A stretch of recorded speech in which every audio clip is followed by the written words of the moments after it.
Tetine. Calma.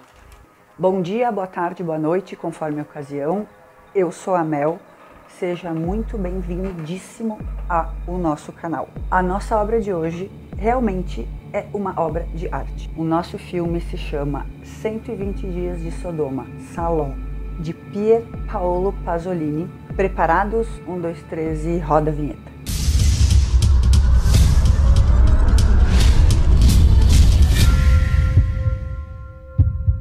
Antes de começar esse vídeo, eu gostaria de pedir para você se inscrever aqui no canal, para dar aquela fortalecida pra gente e também curtir esse vídeo, que é bem importante. O Salò é muito perturbador, mas ele é um filme muito cheio de história. O filme é italiano, Pier Paolo Pasolini foi o diretor desse filme. Ele foi lançado em 1975, produzido e lançado em 1975. Salò, ou 120 Dias de Sodoma, que é o nosso filme de hoje. Salò, o le 100 giornate di Sodoma.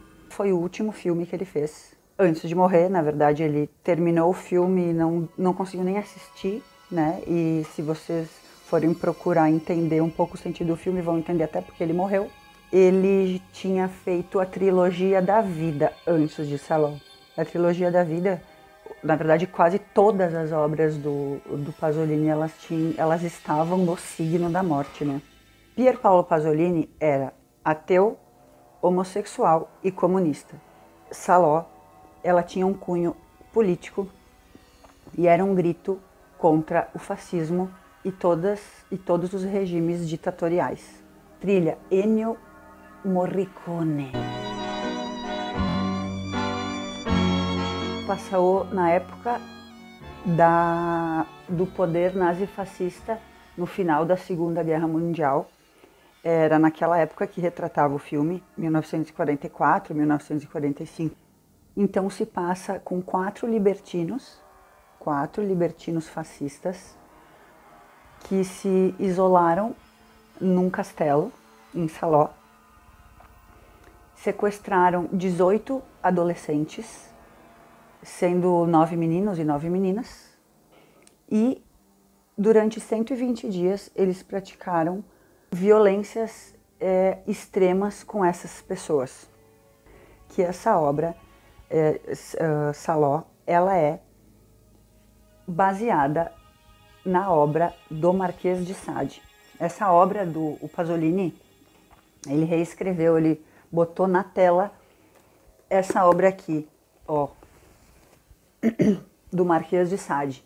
O termo sadismo, inclusive, ele vem do Marquês de Sade, que foi um aristocrata libertino. Ele tinha ideias bem esdrúxulas, ele vivia na cadeia porque ele fazia muita. E numa dessas idas para a cadeia, uns dizem que foi antes, outros dizem que foi depois da queda da Bastilha, que ele foi transferido para um hospício na França. Mas durante esse período que ele estava na cadeia, ele escrevia muita coisa e ele escreveu esse livro. Ele escreveu em pergaminhos que foram encontrados só em 1905. O Salò de Sade, e agora a gente tem o Salò de Pasolini. Na época, o Sade queria retratar os problemas daquele monarca no século XVIII, que o povo padecia de muitas restrições financeiras, epidemias, e o Pasolini pegou essa obra para retratar esse período da Segunda Guerra. Então, se vocês tiverem interesse em saber mais sobre Marquês de Sade, enfim, e as obras do Pasolini, deixem aqui nos comentários, beleza? Esses quatro libertinos fascistas, eles representavam 4 esferas do poder, tá? Nenhum deles tinha nome. Eles eram apenas chamados tanto no livro quanto no filme. Tá? Agora, hoje a gente está falando do filme. Como excelência. Excelência, então, representa o magistrado, né? Ou seja, o poder judiciário. Aí tinha o presidente, que era o banqueiro, que representa o poder econômico. Aí tinha o monsenhor, que era o bispo, obviamente, né, que representava o poder ali eclesiástico, e o duque. que representava o poder nobiliário, ou seja, os nobres. E o filme ele é dividido em 4 partes. Primeira parte, Anti-Inferno. O Anti-Inferno significava o prólogo, né? É o prólogo, é o início do filme. E ali eles ditam regras para eles de como é que vai funcionar esses 120 dias lá dentro, o que eles podem ou não podem fazer. Na verdade, eles não podem fazer nada. A partir daquele momento, aqueles 4 libertinos poderiam fazer qualquer coisa com eles. Qualquer coisa para satisfazer os prazeres dos próprios fascistas. Aí, entrem aqui na mansão e vamos para suruba. Pra gente que fica com aquela sensação como espectador de impotência total, tu tá ali participando daquela bizarrice e não pode fazer nada, então tu tem muitas sensações ruins, sim, de claustrofobia, de medo, de angústia. Uma frase que o Duque fala no prólogo, eles já receberam as criaturinhas ali, dentro da mansão, já deram as regras, e eles fazem um casamento, os 4 doidos fascistas estão com as filhas ali, e eles querem perpetuar os laços, o sangue deles. Então eles oferecem uma filha para o outro. E o Duque, depois dessa preparação toda aí, fala o seguinte, em francês para os outros. À sombra, as jovens em flor não acreditarão na tristeza.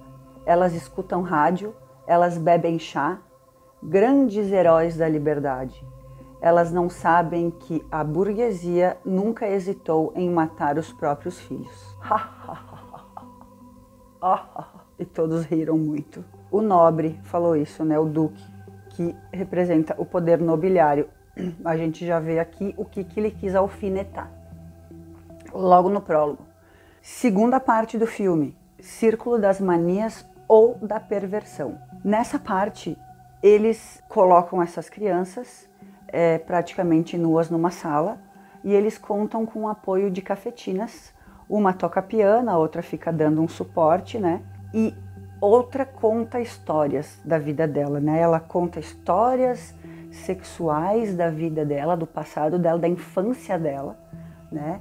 Conta assim de uma forma muito fina e chique, aquelas músicas lindas, o piano, né? E ela dá risada enquanto ela conta as coisas mais absurdas do mundo. E conforme ela conta, eles vão fazendo com as crianças aquilo, né? São coisas que acho que vocês nem imaginam, ou sim, não sei. O que me deixou bem chocada nessa parte do Círculo das Manias foi a questão da hora em que eles pegam as pessoas, essa gurizada aí, e eles fazem eles se portarem como cães. Então eles usam coleira, eles guiam os cães até... Isso está relacionado a uma história que essa cafetina contou. Potinho, comam aí no potinho, aí ficam pegando carne e eles têm que fazer pose de cachorro, enfim. Um detalhe, quem não obedecesse, suco lerrete. Suco lerrete é o seguinte, tem punição. Tem punição e a punição não é só um puxão de orelha. Mas o que ele quis trazer aqui, e olha uma frase que eu anotei para vocês. Uma frase do bispo, enquanto aquelas pessoas comem no chão e, enfim, são humilhadas. O príncipe de cada grandeza da terra foi totalmente, largamente banhado de sangue. Sem derramamento de sangue, não se perdoa. Essa frase foi do Nietzsche, tá? O Nietzsche que falou essa frase. Eles falam, citam frases de Nietzsche, de Baudelaire. Eles têm muita metáfora. E o Duque, da mesma forma, enquanto o bispo entrega um pedaço que parecia uma polenta, sabe? Um pedaço de polenta assim, ele enche de taxinha dentro daquela prego, sei lá o que é, mete dentro daquela polenta, dá para uma menina comer e ela acha que é só polenta, ela não viu que ele colocou as taxinhas dentro, enquanto o Duque fala o seguinte: eu sou mais feliz do que a canalhada chamada povo. Onde quer que os homens sejam iguais e não exista essa diferença, a felicidade não existirá. O Pasolini trouxe a obra para falar da arbitrariedade cometida por esses fascistas durante esse período. A próxima fase do filme, a terceira parte do filme é o Círculo da Merda. Ele consistia na coprofilia, né? Ou seja, aquelas pessoas ali eram submetidas a, de novo, Cafetina contava uma história que acontecia com ela relacionada à coprofilia, e os fascistas libertinos submetiam aquelas crianças a literalmente comerem merda. E o último círculo é o círculo de sangue ou da tortura, onde que aquelas crianças eram submetidas à morte. Tudo que eles faziam, esses fascistas, era para o próprio prazer deles. O que o Pasolini queria mostrar? Que independente do gozo, daquele prazer, do orgasmo, enfim, que eles fossem sentir fazendo aquelas coisas e submetendo aquelas pessoas a sofrerem para o prazer deles, aquilo ali não se tratava mais só do gozo, e sim do poder absoluto que eles tinham sobre essas pessoas e o quanto que aquilo poderia render, o quanto eles podiam extrair das pessoas o máximo possível. Então, muito mais do que o gozo, do que o orgasmo, era a gestão desse prazer, era a gestão que eles tinham, o poder que eles tinham sobre o poder e sobre aquelas pessoas, o terror nazi-fascista, que aquelas pessoas eram submetidas. Ela tem 3 cunhos, além do político, ela tem o sexual, ela tem o político e ela tem o antropológico. Não tenho tempo de falar tudo, tá? Mas eu quero falar de uma parte bem importante, já que a gente está num momento tão importante, né? E esse filme sim é atual. Tudo é bom quando é demais, já dizia o Duque, né? Então tudo que era demais era feito ali, para prazer e benefício dos fascistas. Existe uma estudiosa, tá, sobre Sade, que ela falou o seguinte: nestes círculos, a maníaca distorção da sexualidade é o avesso da tolerância repressora, assim como a merda é o avesso ao consumismo, e o sangue e o massacre são a verdade derradeira do poder. Eu recomendo muito que vocês assistam este filme. Sim, é pesado, sim, é perturbador.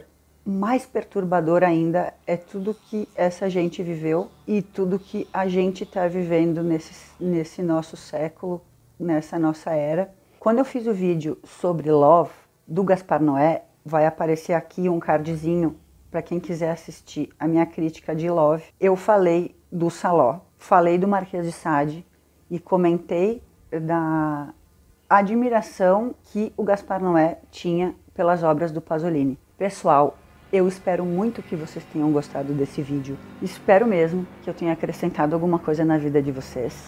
Um beijo no coração e até o próximo vídeo. É nóis!